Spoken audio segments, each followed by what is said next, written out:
비가 지금 옵니까? 안 옵니까? 아마 그럼에도 불구하고 저녁이나 내일 모레는 아마 비가 많이 올 것 같습니다. 그렇죠? 여러분 특별히 피해 없도록 조심해 주시면 좋겠습니다. 누가복음 15장에 보면 우리가 잘 아는 그 탕자의 비유가 나옵니다. 그 탕자의 비유에는 이제 두 아들의 이야기가 나오죠. 첫 번째 아들, 두 번째 아들. 본문에 보면 두 번째 아들 이야기가 먼저 나오고 첫 번째 이야기, 아들 이야기가 이제 두 번에 나옵니다. 두 아들이 아마 아버지의 품 안에 자랐던 것 같습니다. 장성하여서 자신들이 특별히 이제 둘째 아들이 아버지에게 요구하죠. 혹시 나에게 줄 상속금이 있으면 좀 달라고 부탁합니다. 부탁이 아니라 예원하죠. 한번 한몫 차리겠다는 말이겠죠. 그러면서 하도 이렇게 보채니 아빠가 어쩔 수 없이 재산을 분깃을 나누어 주면서 큰 아들 몫과 작은 아들 몫을 딱 떼어줍니다. 이렇게 돼서 잘 서로 이 재산을 잘 유지해서 각자 상속받은 것을 잘 키워나가기를 소망했는데 그러자 며칠 후에 이 둘째 아들의 마음, 본심이 좀 드러난 것 같습니다. 본심이 드러나서 뭐라고 말하냐면 자신이 가진 것들을 다 주섬주섬 모아서 아버지를 떠나겠다고 결심합니다. 그러면서 아버지에게 통보합니다. 나는 가겠습니다. 이제 더 이상 이곳에서 이 총구석에서 살지 않고 이제 큰 도시에 가서 마음껏 살고 싶습니다 라고 이야기하죠. 그리고 다 주섬주섬 자신의 재산들을 모아가지고 도시로 떠납니다. 꿈과 야망을 가지고 떠났겠죠. 이제 한번 멋지게 살고 싶은 거예요. 시골 구석이 아니라 저 큰 도시, 대망의 도시, 꿈꿨던 도시로 막상 도착합니다. 그런데 기대했던 것과는 너무 전혀 상상 이상으로, 기대했던 것 이상으로 너무 좋은 겁니다. 그래서 하루, 이틀, 사흘 자신 있는 돈들을 서서히 허랑방탕하게 씁니다. 규모 있게 써야 되는데 규모 있게 쓰지 않고 자신이 누리고 싶은 것, 갖고 싶은 것, 소유하고 싶은 것, 누리고 싶은 것들을 다 취하고 쓰고 먹고 방탕하게 보냅니다.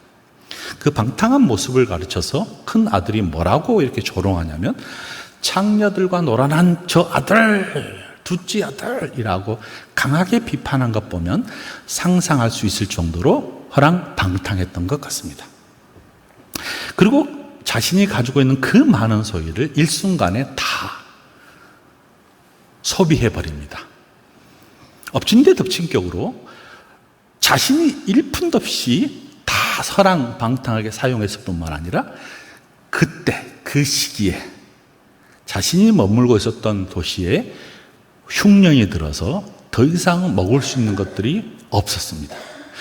자신의 돈으로 살 수 없었을 뿐만 아니라 이미 일푼도 없기 때문에 살 수도 없겠죠. 더불어서 그 전체가 다 흉년이 들었기 때문에 먹을 것은 아마 찾아볼 수 없었습니다. 갈 곳은 딱 한 곳밖에 없어요. 그나마 주변에서 여유가 있는 집을 찾아가서 놓고 하면서 이렇게 말합니다. 나를 좀 도와주십시오. 나를 좀 도와주셔서 내가 좀 먹고 살 수 있도록 해 주십시오. 심지어 나에게 돼지를 칠 수 있도록 도와주셔서 속으로는 돼지들이 먹는 열매로 먹고 싶었던 모양입니다. 전혀 먹을 것이 없기 때문에, 그 도시에서는 전혀 먹을 것이 없었기 때문에 그것이라도 먹고 싶은 마음으로 주인에게 부탁합니다. 근데 주인은 허락해 준 거예요. 그러면서 돼지를 치도록 말합니다. 근데 막상 돼지를 치려고 가보니까 쥐염 열매로 먹던 돼지의 열매마저도 그 주변 사람들이 아무도 자기에게 허락해 주지 않는 겁니다. 그것마저도 먹고 싶은데 그것마저도 먹을 수 없는 인생의 바닥 상태를 다 가집니다. 그렇게 화려했던 꿈과 야망을 가졌던 자신이 바닥 생활, 밑바닥 생활을 하니 생각나는 곳, 유일하게 생각나는 곳이 아빠의 품이었습니다. 아빠에게 돌아가면, 그나마 아버지에게 돌아가면 먹을 것은 있을 것 같다는 것. 과거에 자기가 먹었던 고기, 자기가 가졌던 먹었던 과일, 수많은 것들이 생각나서 돌아가고는 싶은데 염치가 없는 거예요. 가고는 싶은데 도저히 갈 용기가 안 난 거예요. 그럼에도 불구하고 용기를 내어서 한 발자국 한 발자국 아빠에게 갑니다.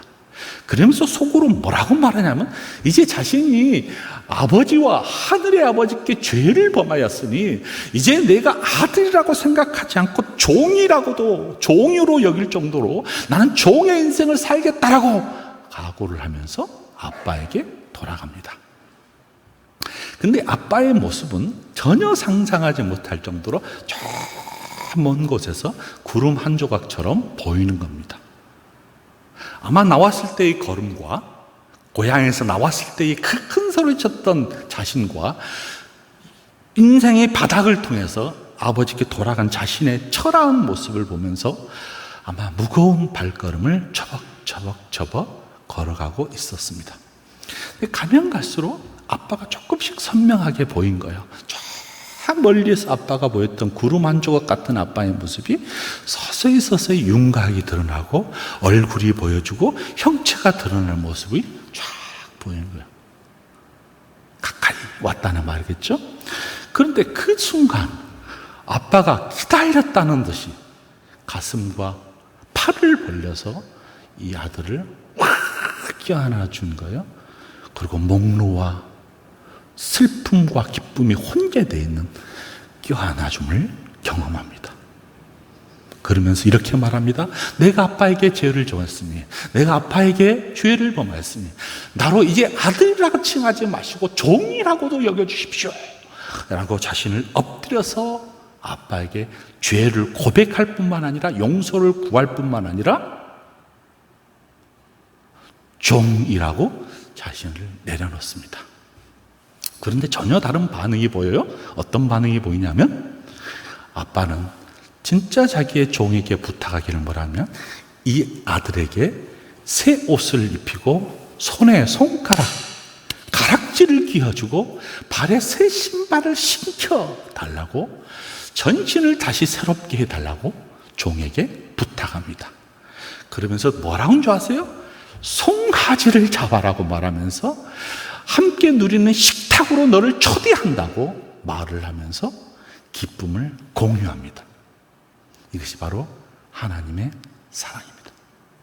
하나님의 사랑은 끝이 없어서 저와 여러분이 외면하고 소홀하고 힘들게 멀어졌다 할지라도 그 품 안에 돌아오기만 하면 그의 음성의 속삭임을 통해서, 친밀한 음성을 통해서, 풍성한 식탁을 통해서 영원한 품 안으로 우리를 품어주시는데, 그를 가르쳐서 사랑이라고 말합니다. 우리가 좀 첫 번째 찬양을 갔던 찬양이 있어요. 사랑이 나를 부르네. 하나님의 사랑이 저와 여러분을 부릅니다. 그 찬양 같이 다시 한번 불러볼까요? PPT 한번 틀어주실래요? 사랑이 나를 부르네.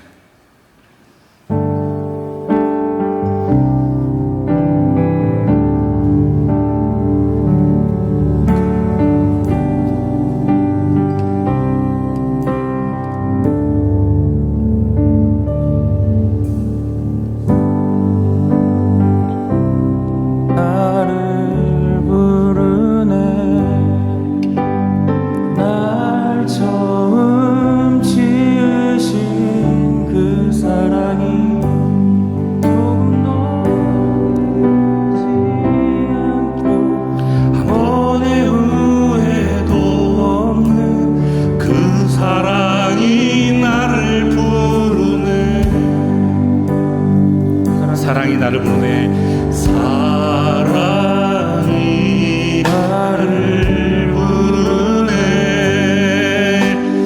날 처음 지으신 그 사랑이 조금도 바래지 않고 한 번의 후회도 없는 그 사랑이 나를 부르네.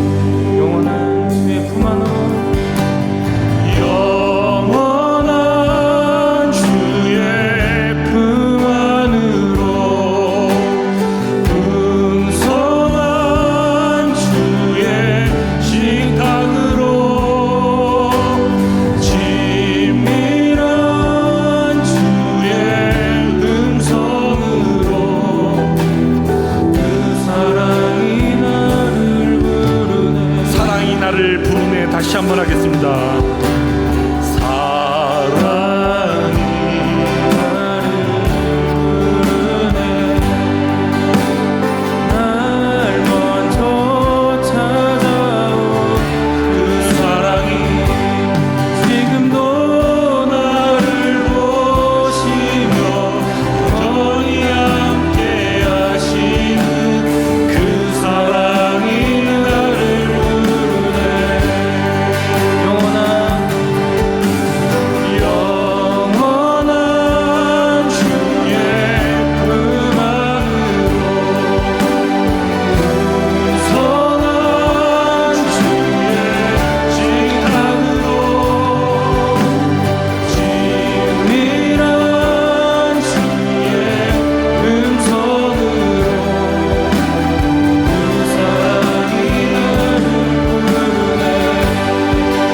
사랑이 저와 여러분을 불러주셔서 영원한 품으로 품어주시고 풍성한 식탁으로 인도해 주셔서 주의 친밀한 음성을 들려주십니다. 아멘. 그분이 우리에게 또 한 분을 보내주셨어요. 바로 예수 그리스도이십니다. 오늘은 이 예수 그리스도 이야기를 같이 나눠보려고 합니다. 우리가 개혁주의 5대 솔라를 하면 성경 이야기를 좀 했습니다. 그렇죠? 우리가 믿는 것도 성경이죠. 성경 중심적 삶을 사는 거고, 우리 강성교회가 성경 중심적 교회를 이룹니다. 설교가 그렇고, 예배가 그렇고, 목회가 그렇고, 교제가 그렇고, 당회에서 어떤 결정을 할 때도 성경을 두고 결정합니다. 근데 성경에서 어떤 내용이냐 보면, 성경을 탁 펼쳐보면 성경은 또 예수님의 이야기입니다. 오늘 사도행전 4장에 보면 그 예수가 주님이시고 그 예수가 그리스도이십니다. 그는 죽으시고 우리를 위해서 부활하셨다고 명확하게 4장에서 말씀해 주셨습니다. 그 이야기를 같이 나눠보려고 해요. 예수 그리스도는 딱 두 가지 삶을 우리에게 보여주셨는데, 십자가와 부활입니다. 십자가의 신학과 부활의 삶을 친히 사셨고 그 삶을 우리에게 나누어 주셨습니다. 그래서 종교개혁을 보면 바로 이 예수 그리스도라는 중요한 관점들을 당시 종교개혁자들은 우리에게 자신들의 삶의 어떤 목회 혹은 교회의 중요한 원리로 삼아 주셨습니다. 왜 그러냐면 당시에는 아마 이 그리스도라는 것보다 더불어서 또 많은 것들이 첨언됐던 것 같습니다. 그리스도 외에 구원받을 일이 없고, 그리스도 외에 우리가 구원받을 수 있는 유일한 이름은 예수 그리스도의 이름밖에 없는데, 그 이름 외에 여러 가지 것들을 첨언해 주셨습니다. 그래서 종교학자들은 그런 많은 첨언들을 다 없애고 바로 우리를 구원해 줄 수 있는 유일한 것은 바로 예수 그리스도 이름밖에 없다라고 말합니다. 이 예수 그리스도는 바로 십자가와 부활로 우리가 받아들이고, 십자가와 부활을 받아들일 뿐만 아니라 십자가의 삶과 부활의 삶을 살아가는 것입니다. 여러분, 예수 그리스도의 삶을 어떻게 살아가냐면 십자가의 삶을 예수 그리스도에 따라가면서 살아갈 뿐만 아니라, 예수 그리스도의 십자가에서 죽으실 뿐만 아니라, 그리고 3일 만에 부활했다는 사실입니다. 우리가 믿는 예수 그리스도는 이 두 가지를 믿습니다. 예수님이 우리를 위해서 죽으셨다. 예, 머물지 않고 예수님은 반드시 그가 십자가에 죽으셨을 뿐만 아니라 부활했다는 사실을 믿습니다. 그것이 우리의 영광입니다. 영광. 예수님의 죽으심에 머무는 것이 아니라 더불어서 부활했다는 기쁨의 소망 때문에 우리가 예수님을 믿고 따라간다 라고 볼 수 있어요. 예수님의 사건, 즉 십자가와 부활의 사건을 받아들일 뿐만 아니라 예수 그리스도의 십자가의 삶을 따라가지고 부활의 삶을 살아가는 것이 바로 예수 그리스도를 따라간다는 것, 고백하면서 따라가고 전파하는 것이다 라는 이야기를 조금 더 해보도록 하겠습니다. 솔루스 크리스토스라고 라틴어로 말합니다. 오직 그리스도입니다. 오직 그리스도밖에 없습니다 라는 말 속에는 예수 그리스도만이 영생을 얻기 위한 유일한 길이라는 선언입니다. 다른 방법이 없어요. 우리가 구원받을 수 있는 방법은 뭐냐면 예수 그리스도밖에 없습니다. 믿습니까? 아멘. 예수 그리스도 외에는 그 어떤 것들도 우리에게 방법을 제시해 주는 것이 아무것도 없습니다. 저와 여러분이 살 수 있는 유일한 방법, 예수 그리스도를 믿는 것입니다. 예수 그리스도의 십자가 사건과 부활 사건을 믿는 것입니다. 그래야 영생의 삶을 살 수 있기 때문입니다. 이것을 고백하는 저와 여러분이 되기를 소망합니다. 고백의 자리에서 끝난 것이 아니라 그것을 삶에서 실천하는 것. 여러분, 십자가에 산다는 것이 얼마나 어려우냐면, 십자가의 삶을 산다는 것이 얼마나 어려우냐면, 여러분이 눈 뜨고 나면 십자가의 삶을 산다는 것이 너무 어렵습니다. 왜냐하면 바울은 십자가의 삶을 한마디로 나는 매일 죽습니다 그랬습니다. 내가 십자가 앞에서 매일 죽습니다. 나는 죽어야 살기 때문에 죽겠습니다. 아침마다 눈 뜰 때마다 죽어야 살기 때문에 우리의 자아가 죽고 우리의 성품이 죽고 우리의 못난 것들이 죽어야 그 안에 성령이 역사하셔서 삶의 기쁨 가운데 우리를 누리게 해주기 때문에 날마다 죽지 않고서는 우리가 하루도 살 수 없다. 죽는다는 말은 무슨 말이야? 예수님 따라가겠다는 말이야. 예수님 따라가겠다는 말은 무슨 말이야? 예수님의 제자가 되겠다는 거야. 예수님의 제자가 된다는 건 무슨 말이야? 예수님의 삶의 열매를 맺겠다는 거예요. 사랑의 열매를 맺고 온유의 열매를 맺고 절제의 열매를 맺고.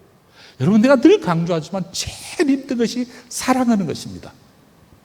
사랑의 대상 중에서 누구를 사랑하는 것이 제일 힘듭니다.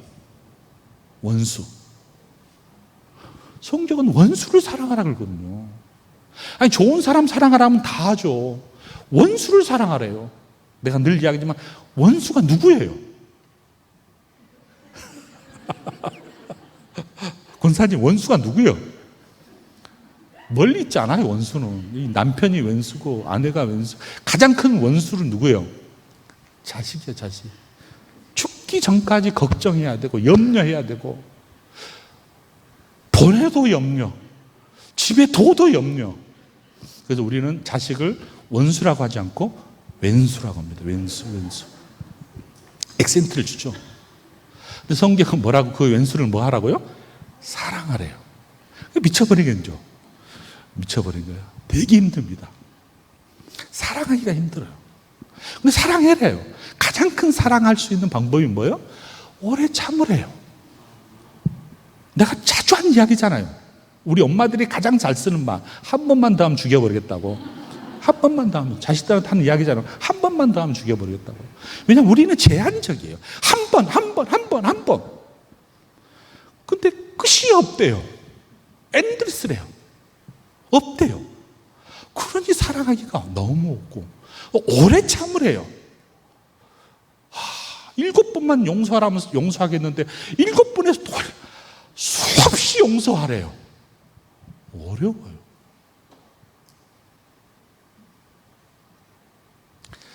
그래서 성화가 된다는 것이 어렵습니다, 여러분. 믿고, 다시 말하지만 믿고 그냥 하늘나라 가면 그냥 땡큐예요. 근데 살아있잖아요. 저와 여러분이 살아있으면서 누구를 내 앞에 대면해요? 왼수를 대면해요. 근데 그 왼수가 뭐 하라고요? 사랑을 해요. 어려워요. 그러면서 또 어떻게 사랑하라고요? 오래 참으래. 혀를 깨물으란 말이잖아요. 혀를 깨물어라. 진짜 어렵습니다. 저도 되게 힘들더라고요. 여러분 어떻습니까? 힘드시대요, 우리 성가대가. 힘들죠. 힘들어요. 근데 성경은 우리에게 뭐라고 말하냐면 사랑하래요. 그것도 오래 사랑해야 돼요. 길게, 롱타임, 오랫동안 좀 인내하래요. 절제하래요. 인내하고 절조하다 보면 뭐예요? 힘이 없어지잖아요. 온유하래요.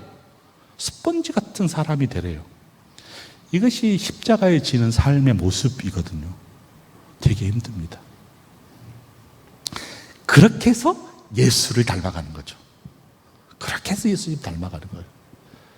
예수님 닮아가다 보면 얼굴이 밝아지고 어느 순간 기쁨이 터지고 어떤 순간 절망에서 희망으로 우리의 삶이 바뀌는 것을 여러분 경험하실 것입니다. 그렇게 되길 소망합니다. 아멘. 그것이 뭐냐면 예수 그리스도가 내 안에 있으면, 내가 두 이야기를 늘 하잖아요. 진리가 너희를 자유케 하리라고 말했습니다. 진리가 내 안에 쫙 자유로워요. 요한복음에 있는 말은 진리란 것은, 진리는 곧 예수님. 예수가 내 안에 있으면 자유롭습니다. 여러분, 신앙생활하면서 가장 중요한 삶의 모습이 뭐냐면 자유함입니다. 신앙생활하면서도 자유하지 못하면 되게 힘듭니다. 그 사람들이 누군 줄 아십니까? 유대인. 그 중에서 누구요? 바리새인, 사두개인, 종교 지도자. 이 사람들이 하나님을 믿는다고 하면서 가장 자유롭지 못한 사람들입니다. 왜요? 율법을 만들고 규범을 만들고 그 안에 자기를 가둬버렸기 때문입니다. 그래서 하나님을 믿으면 자유로운데 전혀 자유롭지 못하요. 막 기도하는 것도 자유롭지 못하고, 찬양하는 것도 자유롭지 못하고, 성전 가서 예배드리는 것도 자유롭지. 왜냐하면 그걸 막 규칙으로 생각하고, 그렇게 해야 된다고 생각하고, 그렇지 않으면 죽을 것 같다고 생각하니까 얼마나 고통스럽습니까? 그렇게 신앙생활했던 사람들을 향하여 예수님이 뭐라고 말합니까? 아니야, 진리가 너 안에 있으면 너는 자유로워지는 거야. 사랑하는 여러분, 뭐 하라고요? 자유로워지셔야 됩니다. 소망한데 우리 안에 자유가 있기를 소망합니다. 신앙은 자유함입니다. 자유함. 근데 자유하지 못한 것이 있죠. 인간이기 때문에. 인간은요, 자유할 때 사람들을 억압합니다. 자유라는 이름으로 전쟁을 일으킵니다. 자유라는 이름으로 사람을 누릅니다. 그래서 한쪽 바퀴가 필요해요. 무슨 바퀴냐면 사랑입니다. 신앙은 진리와 사랑을 다 양손에 쥐고 있어야 진짜 진정한 사랑입니다. 진정한 그리스도의 삶을 살 수 있습니다. 한쪽에서는 진리를 붙잡고 자유로운 삶을 살되, 타자에 대해서는 끝없이 사랑하고 싶어하는, 사랑해야 하는 대상으로 삼고 그와의 간격을 유지하면서 끊임없이 그를 사랑으로 맞이해 주어야 됩니다. 이것이 신앙함입니다. 신앙함. 내 안의 신앙이 자유로워지기를 소망하고, 그러면 율법과 규례를 좀 탈피하고, 그럼에도 불구하고 한쪽에서는 그 율법과 규례를 끊임없이 지고자 하는 욕망과 그 애씀과 기대함이 있어야 되는 이 두 바퀴가 필요합니다. 그런데 순서를 바뀌시면 안 돼요. 이 사랑을 너무 강조하다 보면 진리가 약해져 버립니다. 진리를 너무 강조하다 보면 사람이 메말라져 버립니다. 그래서 신앙함이라는 것은 이 두 바퀴가 쫙 굴러가는 겁니다. 순서는 내 안에 예수 그리스도가 있고, 그가 나가 길이요 진리요 생명이라는 사실을 경험하고 그것을 받아들이고, 그러면 나타나는 현상이 뭐라고? 자유로워지고. 그래서 신앙생활하는 사람은 시죽시죽 웃는 사람입니다. 어떤 사람은 손가락질 할 수 있어요. 어떻게 저렇게 살 수 있어요? 라고 하지만 내 안에 예수가 있으니 그냥 웃고 여유가 있고, 사람이 넉넉하고 오래 참고 스폰지처럼 온유하고, 그러다 보면 또 한 바퀴가 쫙 자연스럽게 돌아갑니다. 그래서 예수님이 내 인생의 주인이라는 사실, 유일한 구원자라는 사실을 믿는 저와 여러분에게는 뭐가 필요하냐면 자유함이 필요합니다. 의외로 자유하지 못한 사람이 누군지 아십니까? 이단입니다. 왜냐하면 이단들은 끊임없는 규례를 만듭니다. 그래서 그 규례 속에 사람을 집어넣어 버립니다. 그래서 헛된 야망을 품도록 만들어버리고 사랑하지 않습니다. 거짓된 포장된 진리를 강조하면서 사람을 억압시켜 버립니다. 사랑하는 여러분, 예수님이 저와 여러분 안에 있다는 사실, 뭐라고요? 자유함입니다. 자유하셔야 돼요. 아멘. 장로님, 자유. 신앙이 좀 여유가 있었으면 좋겠어요. 너무 빡빡 깜빡하지 않고 막 타이트해가지고 뭐 하지 않으면 막 죽을 것 같잖아요. 있잖아요. 그러지 마세요. 왜? 주님이 내 안에서 길과 진리고 생명이 되어주시기 때문에 신앙하는 사람은 참 자유를 누리는 사람. 아멘. 그 자유를 가지고 주변 사람을 배려할 수 있고 고려할 수 있고 심지어 염려해 줄 수 있고 기도해 줄 수 있는 마음. 그래서 그 중심이 바로 예수 그리스도. 이 두 바퀴를 잘 굴러갈 수 있도록 성령, 예수 그리스도와 성령님이 여러분을 아마 끝없이 붙잡아 주시고 저와 여러분보다 더 앞이 슬피 그리고 더 많이 고통스럽게 제자리 쓸 수 있도록 기도해 주시는 그 성령님이 저와 여러분의 삶 속에 지배하기를 소망합니다. 그런데 중세교회는 그렇지 않았다는 거예요. 자유롭지 않았다는 거예요. 이 천년의 역사가 예수 그리스도가 자유로운데 아니에요. 공로를 만들어 놓고 규범을 만들어 놓고 억압해 버렸어요. 사람들을 눌러버렸어요. 신앙은 열심히 했어요. 미사는 열심히 드렸어요. 애쓴다고 이야기를 했어요. 기도했어요. 24시간 수도원에서 기도했어요. 전혀 자유롭지 못하는 거예요. 24시간 기도했는데 자유롭지 못한 거예요. 왜? 끝없는 욕망 속에 살아가니까. 그렇지 않으면 죄책감에 끊임없이 살아가니까. 자유하지 않으니까. 그 모습을 보고 종교 지도자들은 아니야, 너희들 그렇게 살지 마.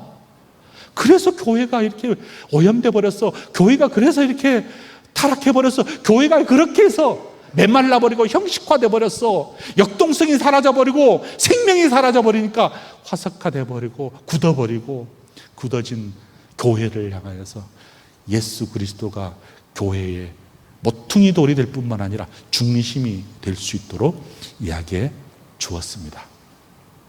그래서 세 가지 이야기를 여러분 잘 주목했으면 좋겠습니다. 오직 예수 그리스도라는 말은 무슨 말이냐면, 첫째, 예수 그리스도만이 구원의 유일한 길이라는 사실입니다. 그가 우리의 길입니다. 해답입니다. 예수님만이 우리의 삶의 길이요, 진리요, 생명이고 해답인다는 것이에요. 그가만을 믿어야 구원받는다는 사실을 내가 꽉 받아들이는 것.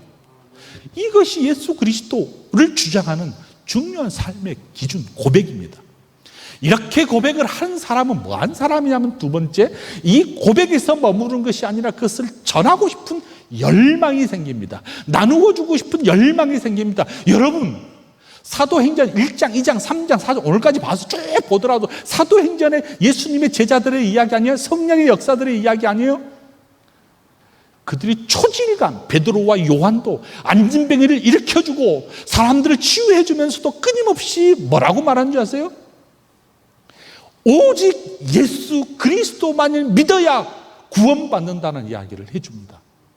베드로의 설교의 핵심, 요한의 설교의 핵심, 그 외에는 아무도 없다는 거예요. 예수 그리스도만이 구원의 유일한 답이요, 길이요, 해답이라는 사실을, 첫째, 오직 그리스도가 가지고 있는 중요한 명제입니다. 여기서 머무르지 않았죠? 끊임없이 전했습니다. 베드로가 전했어요. 요한이 전했어요. 안진뱅이도 일으키겠어요. 그리고 메말라 있던 청중들을 향하여서 예루살렘 도상에서 길을 잃어버린 그 사람들에게 이 십자가와 부활 이야기를 해줍니다. 너희들이 십자가에 죽였는지는 모르지만 그가 사흘 만에 살아났다는 사실을 증언해 주시고 그를 믿어야 구원받는다는 사실을 이야기해 주었습니다. 그 사실을 받는 우리는 베드로와 요한처럼 어떻게 삶을 살아야 하냐? 전해야 한다는 겁니다. 전해야 기적이 일어날 거 아니에요? 전해야 삶이 변화가 될 거 아니에요? 예수 그리스도를 믿는다는 것은 믿음의 자리에서 끝나는 것이 아니라 이거를 전하는 자리까지 가야 되고, 셋째, 그렇게 살아야 한대요. 그러니까 오직 예수님, 오직 예수 그리스도라는 이 한마디가 얼마나 많은 우리의 삶의 구조를 만들어내고 그 구조 속에서 틀을 만들면서 살아가도록 하는 건가. 사랑하는 여러분, 예수님이 유일한 길입니다. 아멘. 그 길을 전하는 저와 여러분이 되기를 소망하고 더불어서 살아가게 되기를 소망합니다. 말했어요. 제일 힘든 것이 십자가 지는 거예요. 예수님이 그랬잖아요. 자기 십자가 메고 따라오래요. 다른 사람의 십자가는 다 적게 보여요. 무겁지 않게 보여요. 이상해요. 사람들은. 자기 십자가만 무거워요. 왜냐하면 사람은 비교하거든요. 남들은 다 잘 산 것처럼 보이거든요. 남들은 다 문제 없는 것처럼 보이거든요. 그러면서 나만 힘들다고 그래요. 나만 죽겠다고.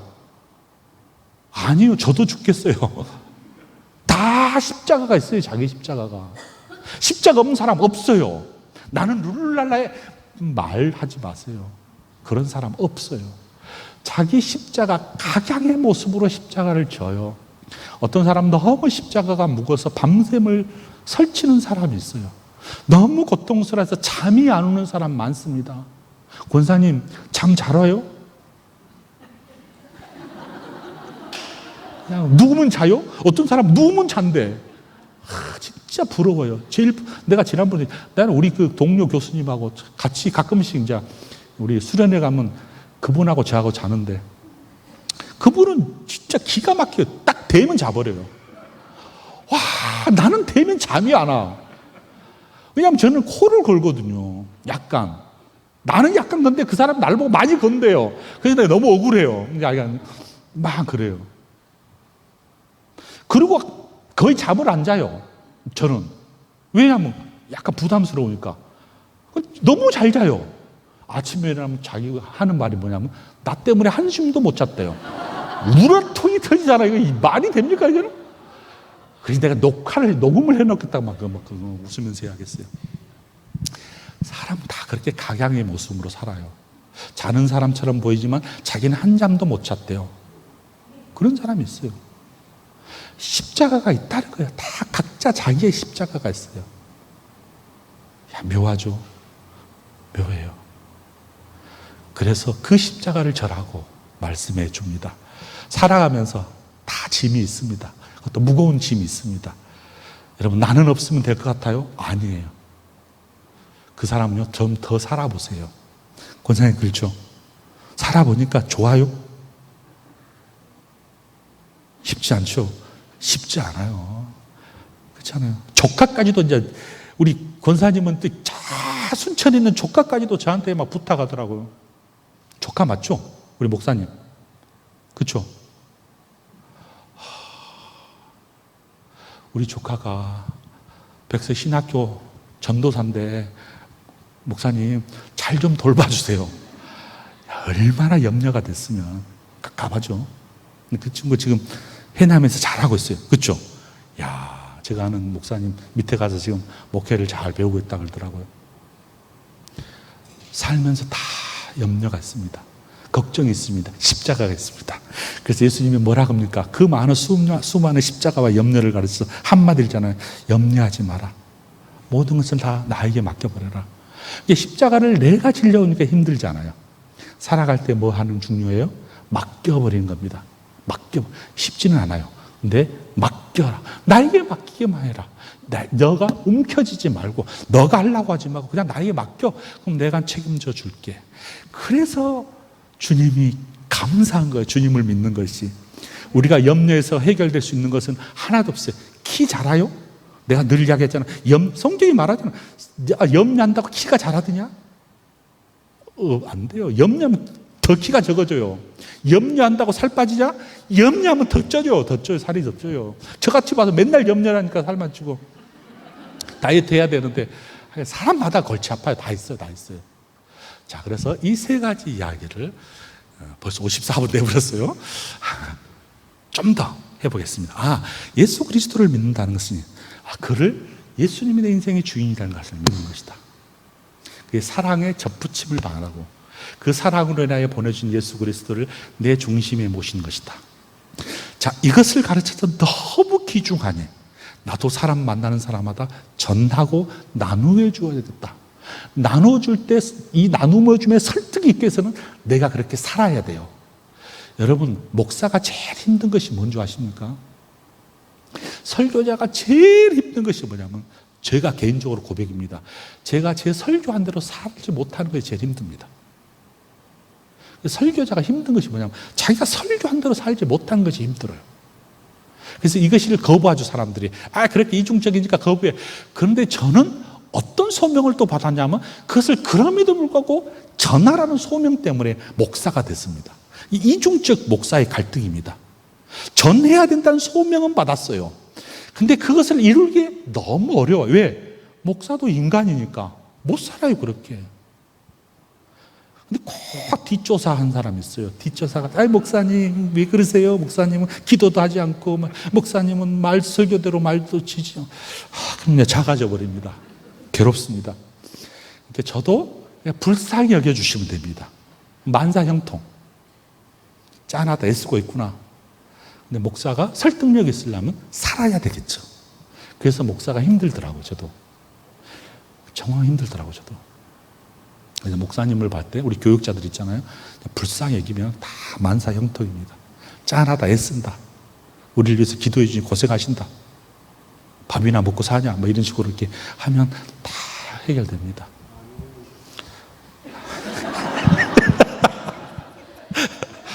감사합니다. 유일하신 분입니다. 유일하신 분. 자, 세 가지 이야기 딱. 예수님을 내 중심에 모신다는 것은 내 안에 길이 그분밖에 없다. 내가 그를 전해야 되는구나. 그리고 내가 그렇게 살아가야 되는구나. 이 이야기는 제가 또 다음에 조금 더 이야기해 보도록 하겠습니다. 우리 같이 불렀던 찬양 있잖아요. 사랑. 저는 최근에 이 찬양이 너무 제 가슴을 울려가지고 누가복음 15장 이야기를 다시 한번 제가 목도하고 제가 놓친 부분이 뭔가 한번 생각해 본 거 있어요. 하나님의 사랑은 그치 풍성한 식탁에까지 우리를 초대하는 거구나 라는 생각을 하면서 그 사랑에 머무르지 않고 그 사랑을 통해서 내가 자유해야 됐구나. 영원한 식탁 친밀한 음성을 들려주신 그분 앞에 내가 함께 교제하는 것이 바로 예수님을 믿는 거구나 라는 생각이 들어서 이 찬양이 되게 울렸습니다. 여러분 가사 한번 너무 쉬운 가사예요. 그러나 또 새겨보고 또 새겨보면 막 심장을 좀 후빈 것 같다라는 생각이 들어서 이 찬양 우리 같이 한번 다시 불러보도록 하겠습니다.